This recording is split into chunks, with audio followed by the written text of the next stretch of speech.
want to also correct some wrong impressions, especially the report of the National Security, where they said Egbesu is a militia.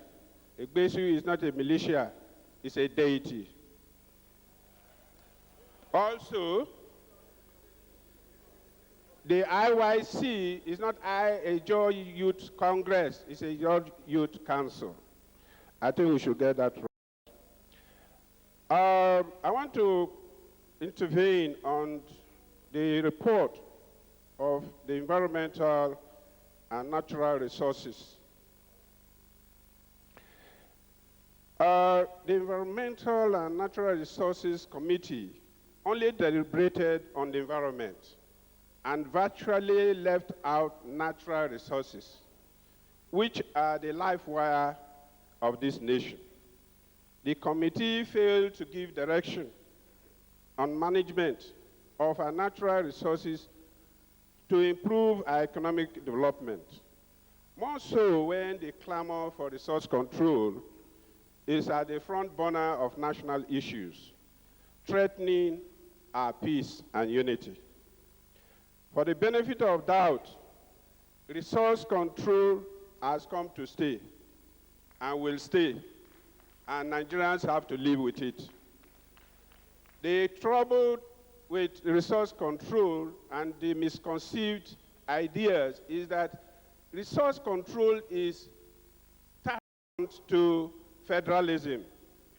Those are the two different things. Resource control and federalism go together, while derivation is an aberration in federalism. So, unfortunately, Nigeria has been adopting that derivation to deprive the good people of the Niger Delta, especially those who are living in the creeks and swamps of this country. And so, because they have failed, I want delegates to look at the minority report that was submitted to this conference.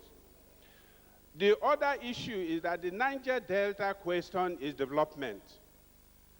The Nigerian nation and federal government have made several attempts to develop that area and have failed. First, they formed the Niger Delta Development Board. It failed because they underfunded it and nothing was done. Later, they formed the UMPADEC. UMPADEC too failed. Now, it's Niger Delta Commission. It's also failing because these have been conduits for siphoning money, either to private bodies or corporate bodies. And we don't want that. And this has informed the clamor for resource control. We want to control the resources to develop our terrain that we know best. We don't want any stranger to come and develop that place. That is the issue of resource control. And we are saying resource control is now a national issue. It's not a Niger Delta issue.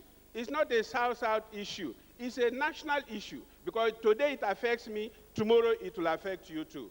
Because you have natural resources that will be beneficial to you and me in future. And so nobody should look at it as if it's a Niger Delta issue. It is for the whole entire country. And it is going to maintain peace and unity, progress, development in this our country. Mr. Chairman,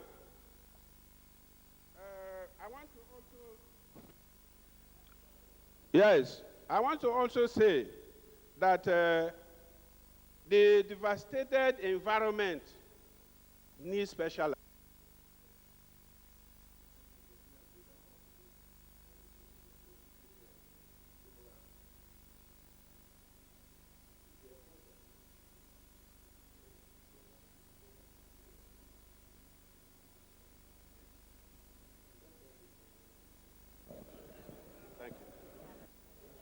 Thank you, Mr. Chairman.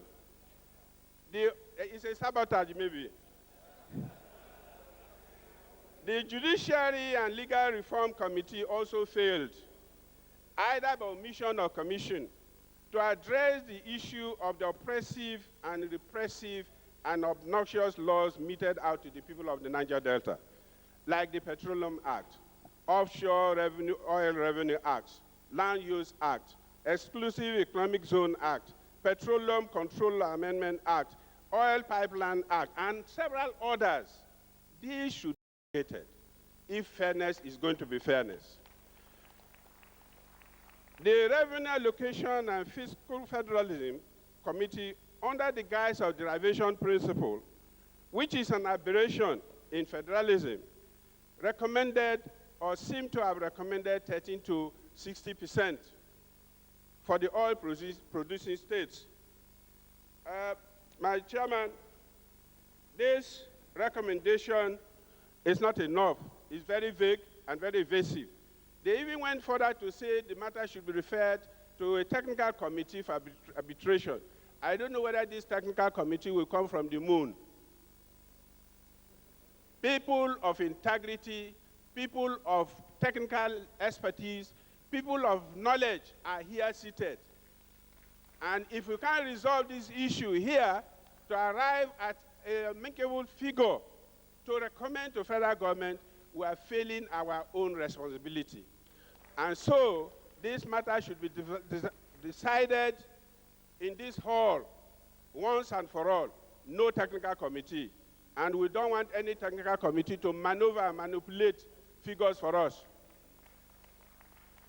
Mr. Chairman, some people haven't said that said the 13% is something that is so much for our region.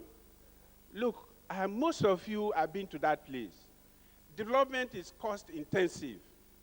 And if you want to go and see things, roads have been built, bridges have been built, universities have been built. And to build those things is cost intensive. So for anyone to say, what have you done with the 13%, is an affront to our integrity. And like the Bible says, if you have not sinned, if any of your governors have not sinned, pick up a stone and throw. We want to see the first person to throw that stone. And I can bet you that nobody will throw that stone. Because all of you, all the governors in this country are corrupt.